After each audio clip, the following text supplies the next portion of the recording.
Narito na guys ang ating kutsinta with yema sauce. Ayan, tikman na natin. Ay. Hey guys! Welcome to Master Che! Today, gagawa naman tayo ng merienda guys. Na-miss ko to. But before we start, please don't forget to like and subscribe.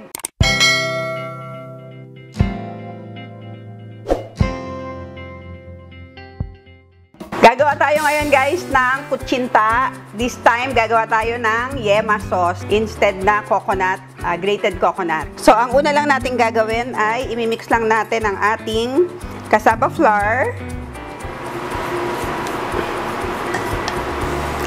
at ang ating all-purpose flour.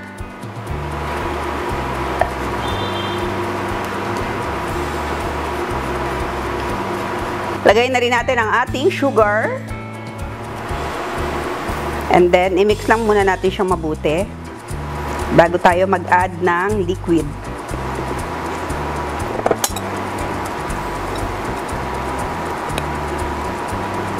Isalin lang natin sa mas malaking bowl ang ating mixture.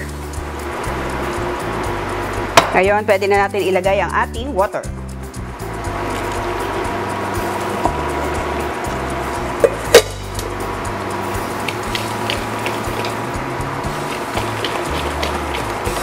Lang natin. Ngayon, maglalagay din tayo ng 2 tablespoon na lihia.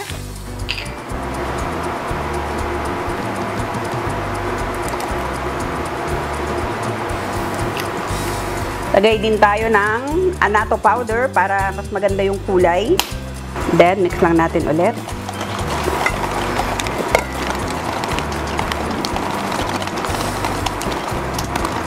Ayan, ngayon guys, sasalain lang natin.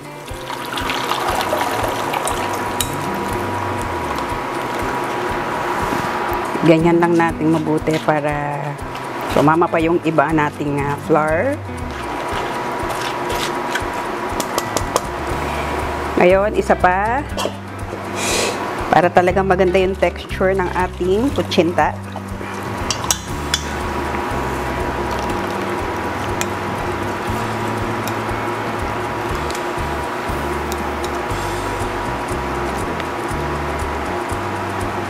Ayan, yung iba nating lalagyan ng kutsinta, nilagyan ko na ng oil. Kailangan natin siya lagyan ng oil para wag dumikit ang ating kutsinta. So, ayan. Kaya isasali natin dito para magandang ilagay sa ating mold. Ayan. So, lagay lang tayo.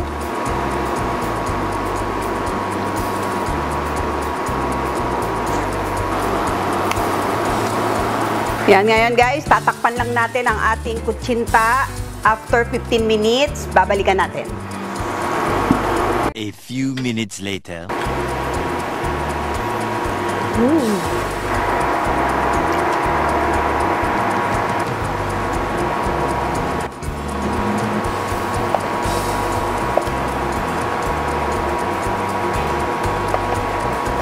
Ayan, ngayon guys, tapos na natin gawin ang ating kutsinta. Gagawin naman natin ang ating yema sauce. Yan, magkakaramelize lang tayo ng sugar, white sugar. Yan, para mas maganda yung kulay ng ating yema sauce.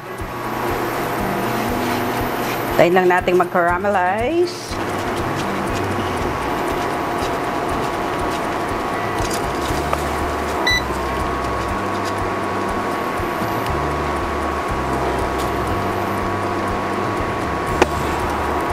Yan, pwede na natin ilagay ang ating butter.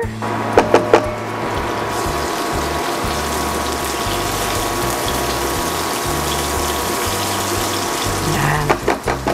Ngayon, lagay natin ang ating condensed milk.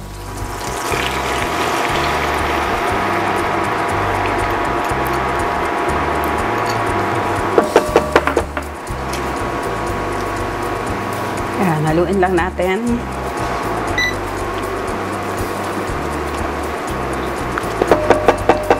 Add lang tayo ng 1/3 cup ng fresh milk, salt, and vanilla. And ngayon guys, haluin lang natin ang haluin hanggang sa lumapot ang ating yema. Ano?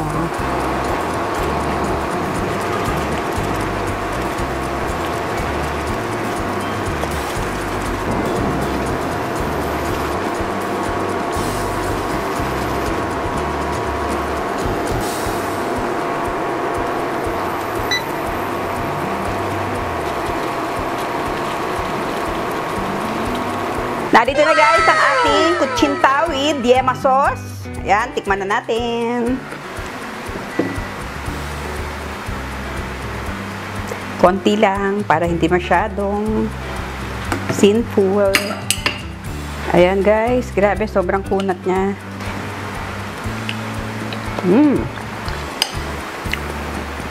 Yummy guys, bagay na bagay sa kape. Mas marami pa rin naman ang may gusto ng coconut, grated coconut kaysa sa yema sauce. Para minsan iba-iba lang.